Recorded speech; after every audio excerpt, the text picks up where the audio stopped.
Will Papua New Guinea be next?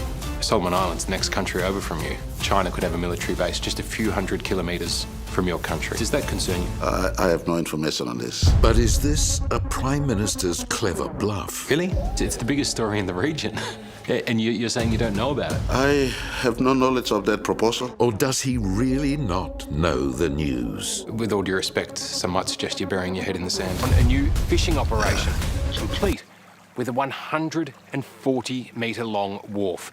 They've also revamped the nearby airport, installing a longer, military-capable runway. The worry is that one day, seemingly innocent projects will be used for more sinister purposes. And that's why in the battle for influence, every little win counts. Manus Island seems like the perfect case study of how this plays out in the Pacific, because Australia and the US scrambled to get control of that naval base, but then China is set up here and there instead. It is a bit like whack-a-mole, so we might get a win there on Lombrum, but then the Chinese pop up somewhere else, in Suva or Kiribati or Solomon Islands. And so sooner or later they're going to get a foothold.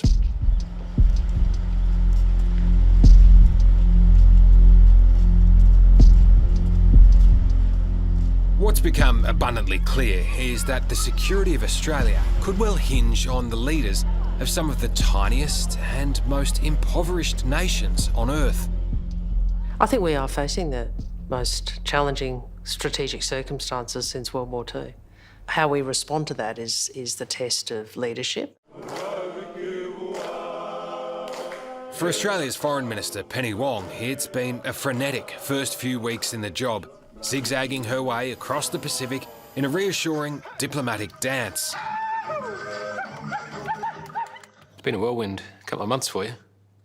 Yeah, it was a fair bit to do. I thought it was really important that we sort of get out there with the energy and momentum of a new government, try and leverage that as best as possible and make sure we talk with and listen to the region. It's important for Australia to do that. Right, guys, 3 cheers for Australia. Hip hip!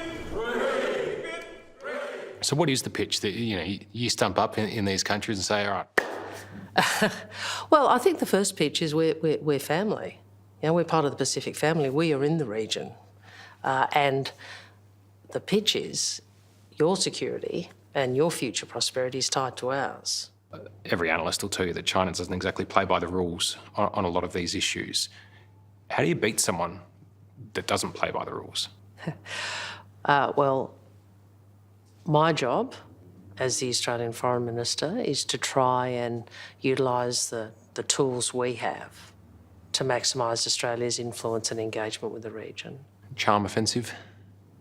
It's not just charm. I think it's, being authentic. And I think demonstrating to the nations of the region, we get that our security is bound together. And no one can go it alone. The smaller and middle power nations, we have to work together. And we have to work together not just against, but for. And what we're working for, peace, security, prosperity. In this battle for influence, Papua New Guinea's Prime Minister, James Marape, says his country can be trusted to make the right decisions. It's nice to have two countries fighting for your affection, isn't it? No, we've been relating with both countries since 1975. There's always space for both nations without compromising our core principles as a country. Can you give a wrought iron guarantee there will never be a Chinese military base, a Chinese naval base in your country? There'll never be. The Solomon Islands gave similar commitments not that long ago, and history shows how that panned out. Hopefully, Papua New Guinea is truer to its word in years to come, as Australia's bonds in the Pacific are tested like never before. Could you have ever envisaged that Papua New Guinea would find itself at the centre of the biggest geopolitical battle of our time? Well, I'm certainly concerned, I feel personally that China is just moving around trying to put in place arrangements to feed its massive appetite for growth. That's what they're doing. But the way they're going about it is probably what is of grave concern to many nations, including us. Strong wording, though. You're gravely concerned about what's happening. Well, we are, because we want to ensure that we are not caught in the middle of a conflict that appears to be emerging, that's looming. You know, nobody wants to be in a conflict zone. The worst case scenario is a worry for us all. But for Gary Jufa, the governor of Oro province, those shared bonds between Australia and its nearest neighbour still count for a lot.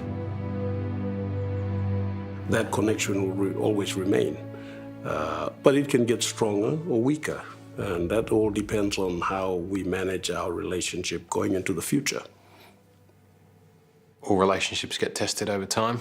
Absolutely, there is no perfect relationship, you know. Some break down. Some break down. There are bitter divorces that take place sometimes. But I don't think this would happen with PNG in Australia. You know, we're going to be together for a long time. There'll be ups and downs, but PNG and Australia are firmly connected.